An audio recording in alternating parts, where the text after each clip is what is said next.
આગામી સમયમાં રાજ્યમાં 12,000 જેટલા પોલીસ લોકરક્ષક દળની ભરતી કરવામાં આવશે। કરાઈના દીક્ષાંત સમારોહમાં ગૃહ રાજ્યમંત્રી પ્રદીપસિંહ જાડેજાએ આ જાહેરાત કરી છે। પોલીસ વિભાગમાં ભરતી થવા ઈચ્છતા યુવાનો માટે આ સારા સમાચાર કહી શકાય। રાજ્યમાં આગામી સમયમાં 12,000 પોલીસ લોકરક્ષક દળની ભરતી કરાશે।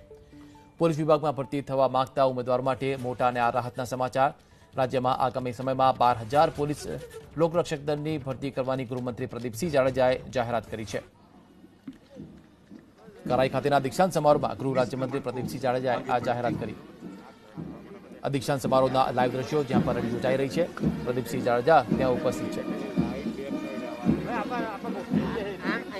આગામી દિવસોમાં પણ રાજ્યની અંદર 12,000 નવા લોકરક્ષકોની ભરતી કરવા માટેનો માનનીય મુખ્યમંત્રી શ્રી વિજયભાઈ રૂપાણી દ્વારા નિર્ણય લેવામાં આવ્યો છે અને આ નિર્ણયના આધાર ઉપર આગામી દિવસોની અંદર આ પ્રક્રિયા થશે।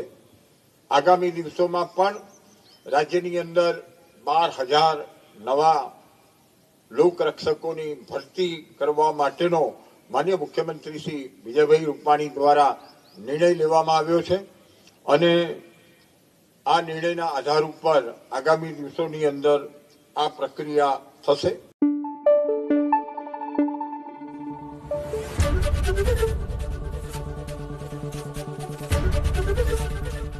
एबीपी अस्मिता, गुजरातनी अस्मिता।